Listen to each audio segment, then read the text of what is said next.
Hello, citizens of the world. We are anonymous.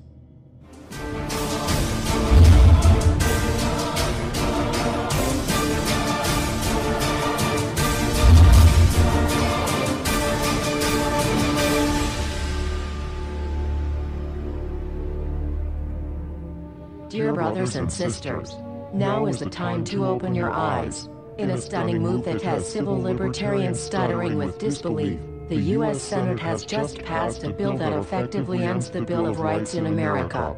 The National Defense Authorization Act is being called the most traitorous act ever witnessed in the Senate, and the language of the bill is cleverly designed to make you think it doesn't apply to Americans. But toward the end of the bill, it essentially says it can apply to Americans if we want it to.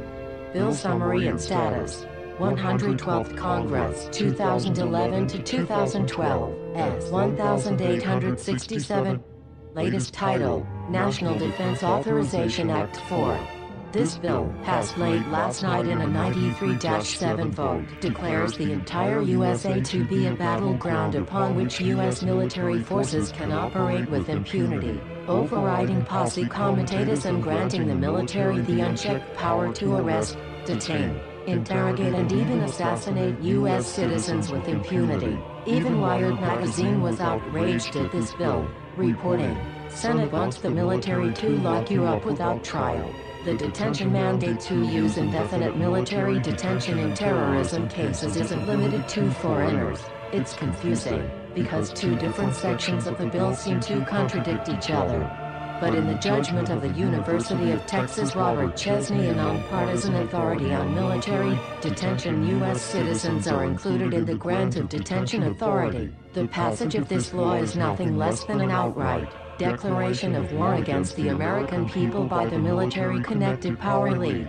If this is signed into law, it will shred the remaining tenets of the Bill of Rights and unleash upon America a total military dictatorship, complete with secret arrests, secret prisons, unlawful interrogations, indefinite detainment without ever being charged with a crime, the torture of Americans and even the legitimate assassination of U.S. citizens right here on American soil. If you have not yet woken up to the reality of the police state we've been warning you about, I hope you realize we are fast running out of time.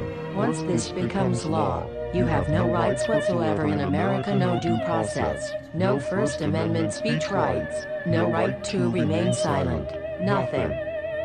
The U.S. Senate does not want us to speak. I suspect even now orders are being shouted into telephones and men with guns will soon be on their way. Why? Because while the truncheon may be used in lieu of conversation, words will always retain their power. Words offer the means to meaning, and for those who will listen, the enunciation of truth. And the truth is, there is something terribly wrong with this country, isn't there? Cruelty and injustice, intolerance and oppression, and where once you had the freedom to object, to think and speak as you saw fit, you now have censors and systems of surveillance coercing your conformity and soliciting your submission. How did this happen? Who's to blame? Well, certainly there are those who are more responsible than others, and they will be held accountable. But again, truth be told, if you're looking for the guilty, you need only look into a mirror. I know why you did it. I know you were afraid. Who wouldn't be? War, terror, disease. There were a myriad of problems which conspired to corrupt your reason and rob you of your common sense. Fear got the best of you, and in your panic, you turned to the now president in command, Barack Obama. He promised you order. He promised you peace, and all he demanded in return was your silent, obedient consent. More than 400 years ago, a great citizen wished to embed the 5th of November forever in our memory. His hope was to remind the world that fairness, justice, and freedom are more than words, they are perspectives. So if you've seen nothing, if the crimes of this government remain unknown to you, then I would suggest that you allow the 5th of November to pass unmarked. But if you see what I see, if you feel as I feel, and if you would seek as I seek, then I ask you to stand beside one another, 1 year from November 5th, 2011, outside the gates of every courthouse of every city demanding our rights. Together we stand against the injustice of our own government. We are anonymous. We are legion. United as one. divided by 0. We do not forgive censorship. We do not forget oppression.